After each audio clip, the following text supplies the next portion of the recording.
Hey guys, welcome to the Golden Goal Show. I'm your host Al, the other half of Vince and Al podcast. And if you're listening to this, thank you so much for tuning in and just being not just a part of our family, but just for listening to not my show, but just this channel in general. Kind of tripping up a little bit. If you're listening to this and you aren't subscribed, please hit that subscribe button. Join the Vince and Al podcast family. Comment down below about anything I talk about. And most importantly, like it and share it with other people that are interested. I like to start off every show. Well, that was a rough beginning. I like to start off every show with a question, whether it be complex or simple. This is kind of in between. My question is to you guys. Answer it down below in the comment section. The question is, who is going to win the 2019? Wow, already? Well, technically the 2018, but the championship will be in 2019. The 2018 College Football Championship. Who's going to win? For me, you got to be the safe bet, Alabama, as they basically win every year. And obviously, I'm going to be talking about them a lot more later down in the show, as they are part of the title of this show. But your best bet and the safest bet is Alabama. Man, as an Ohio State Buckeyes fan, I mean, it's a pretty successful program that the Buckeyes are running with Urban Meyer, and they're pretty top-notch with recruiting. But Alabama, Ohio State just pales. Every other football program pales when it compares to Alabama in the Nick Saban era. So I'll talk about them a little bit later in the show. I'm going to be going over the NBA power rankings, the NFL playoff picture, once more Alabama. And then, I'm a soccer fan. I don't talk too much about soccer in the show, but I did want to touch base on a huge transfer that happened a couple days ago in Europe. That was a pretty hefty sum, so I had to pause it for one quick second. So there's a little jump in the audio. Bear with me about that. Let's start off with the NBA power rankings, guys. What I always do is I read the first 10 and then the last 2 to kind of compare and contrast what the top franchises are doing right and what the bottom franchises are doing wrong, and then I'll give you my 2 cents about the whole top 10. I usually always use different sources, so there is a little jumble with that. So let me just pull this up real quick. I don't know why. Sometimes when I pull up the article, it's like a dumb slideshow, or you have to click the next one and the next one and the next one. So it's pretty annoying. Here we go. I have it pulled up. At number 1, pause this video and guess. Maybe even comment down below who is number 1. I'm pretty sure by this point everyone knows who it is. That is the Golden State Warriors. At the number 2 spot, the Boston Celtics. Number 3 spot, wow, Raptors. 4, Wizards. 5, Cavaliers. 6, Spurs. 7, Timberwolves. 8, Rockets. 9, Thunder. And at number 10, the Trailblazers. So I just got a notification on Bleacher Report. That's an awesome app that helps me a lot with sports. And the question was, did Kevin Durant just get a Steph Curry tattoo? That's a little weird. I mean, you guys are good teammates, but that is a little weird in my opinion. And here we go. Here are the last 2. The Los Angeles Lakers and the Atlanta Hawks. So, number 1 spot, and actually I really like this is CBS that posted this power rankings. The biggest movers moved up 5 spots were the Washington Wizards and the Bulls, who moved down 6 spots. The Bulls have been pretty impressive. They're in rebuilding mode and weren't expected to win many games. At one point, 3 wins and 20 losses, and then they went on a crazy 10 or 11 game winning streak. Now they're getting Zach LaVine back, so they have a couple young stars. So I wouldn't exactly say an extremely bright future in Chicago, but they're doing something right. Warriors, like always, Steph Curry is back. Dropped 45 points in 3 quarters, which is insane. He is an elite scorer, Hall of Fame type of scorer. Best player in the league? No. LBJ, the king, the GOAT, is the best player in the league. As far as KD, LeBron's got you. Celtics started off hot, then a little bit slowed down, and here they are back up playing some great basketball behind Coach Brad Stevens, who has done an excellent job. They're playing so good without Gordon Hayward. I think if they can get one more star, such as Anthony Davis in free agency, this team is going to give the Cavaliers a challenge Boston Celtics are going to start winning. Kyrie's going to end up with not just one ring. Raptors at the number 3 spot. I've said this so many times, but they're quietly at the number 3 spot. Not many people talk about them. Kyle Lowry just recently, I think last night, got a very bad injury against the Brooklyn Nets. A little scary. He had to be carried off the court, so thoughts and prayers out with you, Kyle. Number 4. I don't know what the Wizards are doing. Let me read you what CBS had to say about them. Is it this? Are the Wizards finally going to play consistent basketball and look like the playoff contender everyone expected them to be? Well, if John Wall and Bradley Beal keep playing like this, they won't have any issues. So apparently John Wall and Bradley Beal are eating up right now, playing basketball like they should be, like they were intended to be, and they have boosted them up 5 spots to the number 4. Cavaliers, they're in between. Sometimes they're at the number 7 spot. Sometimes they're even at the number 2 spot. Isaiah Thomas just came back, and it's all the chemistry, right? There's rumors and speculations that the Cavaliers are going to get DeAndre Jordan, and when there's trade rumors looming around a team, it affects a team in many ways. So the Cavaliers just gotta, don't worry about it. They're going to make the playoffs, and by the time they make the playoffs, and most likely after the All-Star break, they're going to be shooting and firing off all cylinders. So the Cavaliers will be okay. As far as DeAndre Jordan, stay tuned for future episodes as the speculations, rumors get hotter. And maybe we'll even see DeAndre Jordan in a Cavs uniform. 6. The Spurs. Kawhi Leonard just suffered a partial tear in his shoulder. He's going to be out for a little bit. As well as Tony Parker, who has been hobbled these past couple years, maybe pointing to retirement. As far as retirement, Manu Ginobili continues to dunk and win and hit game-winning shots. So people were saying you should have retired last year. He's playing some good basketball. I think he'll be a Hall of Famer. And he's part of an old and legendary Spurs era, the Timberwolves. This is recent, but not as recent as the Minnesota Timberwolves blowout against the Cavs. They destroyed them 127-99. That win should probably propel them even further in the power rankings. They're finally playing some great basketball. Their defense was 27th in the league, and now it's at the 20th spot.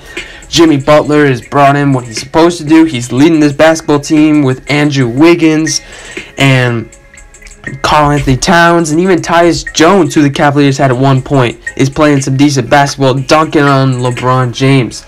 8. The Rockets, well, Chris Paul's been out a little bit. He's been back, but James Harden continues to be hobbled by his either calf strain or hamstring strain. He's still on the bench.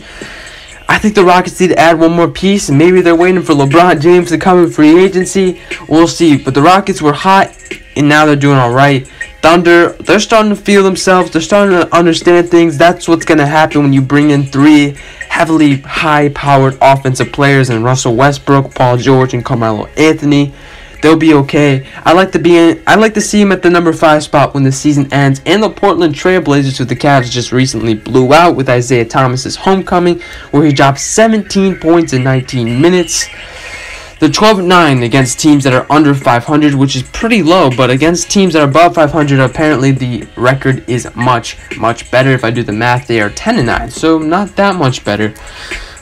And right below at the one spot outside the top 10, the Milwaukee Bucks behind MVP candidate Giannis Antetokounmpo. One thing regarding the MVP race, now that James Harden's been out for a couple weeks, or will be out for a couple weeks, this is LeBron James' time to play some dominant basketball like he has been all season long, putting up some of his best stats in his career at 33 years old. How impressive is that? Can LeBron keep it up while James Harden is out?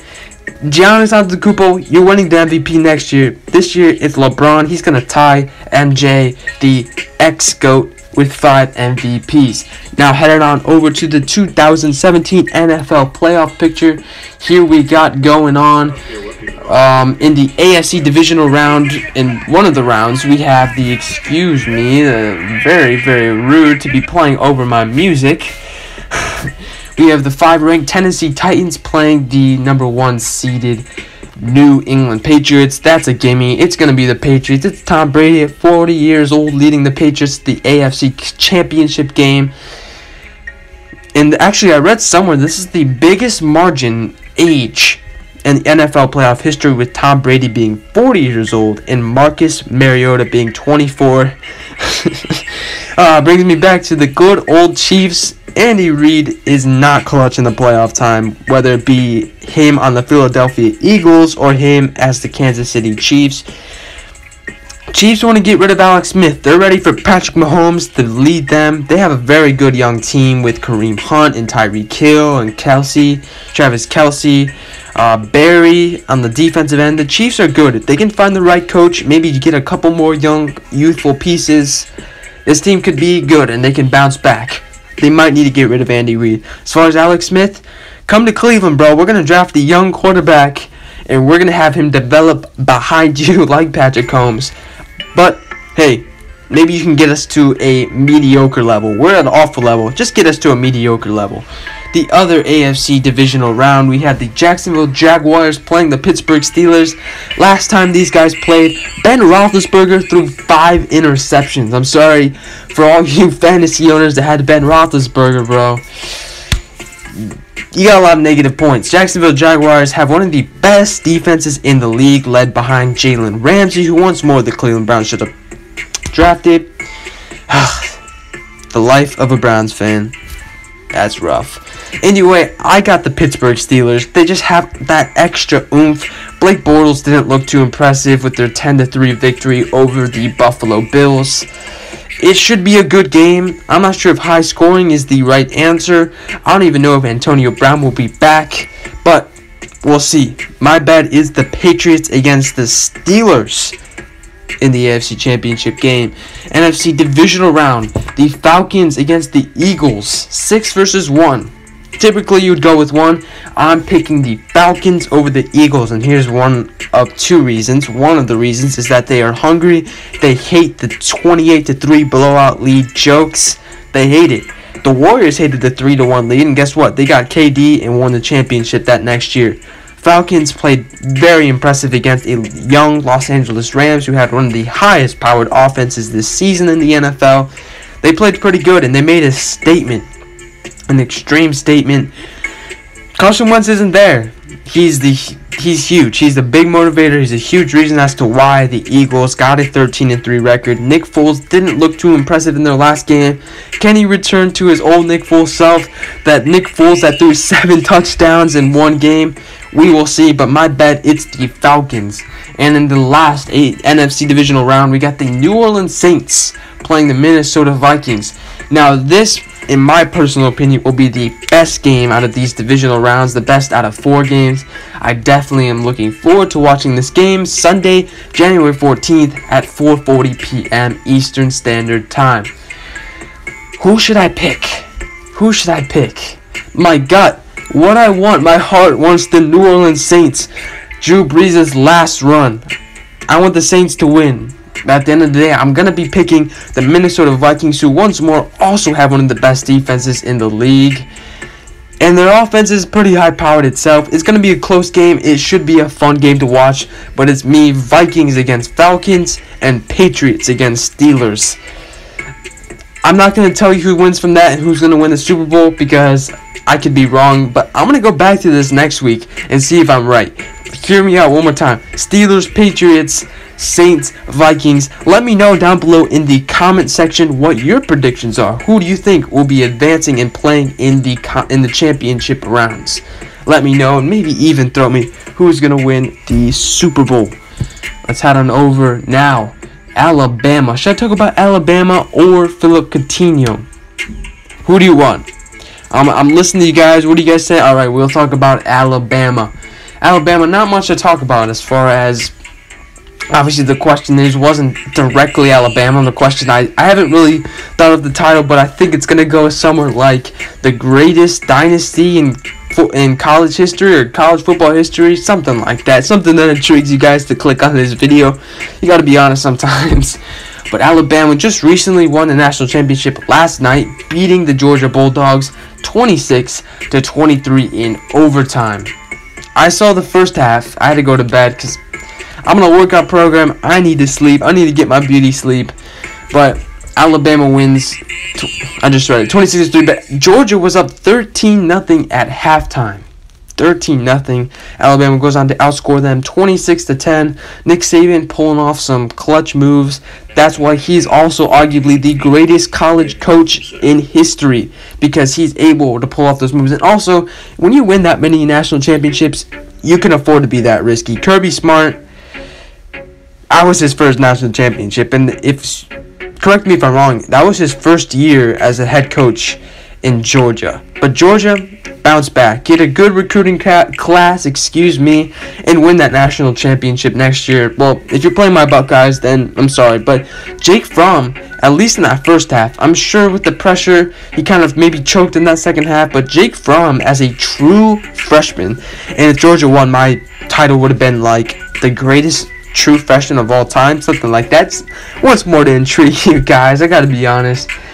Jake Fromm, man, with that composure, how he played against Oklahoma and how he played against Alabama in that first half. Once more, I didn't see him in the second half. Maybe he had a good game, just wasn't there. He did miss a couple of throws, but as a true freshman, come on, what more can you ask from this kid? What more can you ask? But regarding young quarterbacks, and regarding how Nick Saban made a risky move, he takes out his starting quarterback all season long in Jalen Hurts, who I personally don't like it. He did have a horrible first half, and if he would have stuck in, it would have been the Bulldogs, but that goes to the coaching. They put in Tua Tagovailoa. Bear with me, I really don't know how to pronounce that. I actually saw a video of him last year or something like that, how he's one of the top recruits. He's Hawaiian, obviously. Now Alabama got him. I think he was the number 1 overall quarterback, and he balled out in that second half, throwing 3 touchdowns. Did have 1 interception, but what can you ask when defense is top notch? And I think 200 plus yards, passing yards. This is all from memory, so I don't know exactly. I don't have the stats right in front of me, but he played an exceptional game, especially as a young quarterback. He is probably going to beat out Jalen Hurts next year, and if he looks like he did in the national championship, I wouldn't blame you if you pick Alabama being the champions next year either, winning 3 times in 5 years. I looked up Alabama, and the first 2 things were the way too early 2018 top 25 with Alabama number 1 and my Buckeyes at number 3. And then the second article was about Tua Tagovailoa, how he's become Alabama legend. And then the third one, typical Alabama. Here's the title of the article: Alabama man accused of sexually molesting a horse. I'm not gonna have my show be talking about this, but I just think that's extremely funny. When I look up Alabama, and the top 3 articles are that. Last thing that I'm gonna quickly brush over that I feel like I have to throw in there. This show is about sports. Yes, I don't cover all of the sports. When MLB is back, I'll talk about MLB. I'm not a huge NHL fan, but if something huge happens in the NHL, I'll talk about it. But in soccer really isn't there much either. It's basically basketball and football. So, sorry about that. But I'm talking about soccer this time. Soccer's my sport. Barcelona, here's the title of the article: Barcelona just broke their own transfer record for a player they don't need. I agree. Barcelona is playing at an exceptionally high level right now. They are 17 points ahead on their La Liga table, ahead of Real Madrid, and 9 ahead of whoever's in second place. I believe that's Sevilla, but once more, correct me if I'm wrong. And I said the details earlier in this episode. They pay 142 million euros. That's roughly 192 million US dollars. Philippe Coutinho is 25 years old. Brazilian, playing alongside his I forget how old Neymar is. Either 24 or 25, but that regards FIFA World Cup. When the FIFA World Cup's coming, that's what's gonna dominate my show. It's a seasonal show. You know what I'm saying? Whatever is hot in sports, I will be talking about that if I have enough background knowledge on it. But Brazil has a pretty good team. Very good team. Definitely way better than the 2014 team. So we'll see how they fare. But this is probably going to be one of the greatest, if not the most exciting and most entertaining World Cup. The only issue, it's in Russia. So, man. Man. I did want to talk to you about two more things. That is, comparing it to the $222 million euro transfer that Paris Saint-Germain paid for Neymar in later 2017. I don't know exactly how much that's in US million dollars. I think I remember it's like either $262 million or $292 million, which is absolutely absurd, and that tells you how much inflation is affecting sports. Not inflation in economics, how yes, we are going through inflation always, and we're doing the best of our abilities to stop that, but values of players are going way up. You know, you're seeing in the NBA, you're seeing Steph Curry getting a max $205 million for 5 years, obviously, but $205 million contract. And you got Michael Jordan, who is way better than Steph Curry, and his biggest was like $30 million per year. So, yeah, that's like $50 million Steph Curry's making every single year. Just to put that in perspective. So there is some inflation going on in the sports world. No one is worth 222 million euros, and no one is worth 142 million euros. Maybe Messi or Ronaldo. But Coutinho's a great player, don't get me wrong. Great player, so fun to watch. But he's not worth that. No one really is, once more, except for Messi and Ronaldo, who are... What's the word? They're priceless. They are priceless. Oh man, that could have ended well, but I had to think about it. I forgot the word. Sorry, guys. That's all I have for this show. That's all I have for the Golden Goal Show. Thank you guys so much for tuning in. Vince and I are so excited we have our own shows and motivation on just this channel. Just continue to grind, get that subscriber count. That's not what we're about, but we'd love to add family members. We'd love to have people listen to our content, listen to the passion, how passionate we are about things in general and about this show. And, well, that's all I have for you guys. Thank you so much for tuning in. Subscribe if you aren't already. Like this video if you haven't already. Go tune in to our latest show. It was going to be Vince's Fade from Silence, but he was very busy. Bear with him. He's some little things that's going on, but he will be back and better than ever this coming Saturday with his show, Fade from Silence. 22 minutes of talking without taking a breath takes a toll on you. So that's all I have for me. Tune in on Thursday where you hear not just from me but from Vince. We'll be coming together and make our podcast. And then once, like I said before, tune in on Saturday for the Fade from Silence show that Vince produces. He says he might change the name of that show. And that's all I'm going to say about this podcast. But we have a lot of things in store for Season 3. Far from here, but we're excited. Thank you guys again. See you guys. Peace.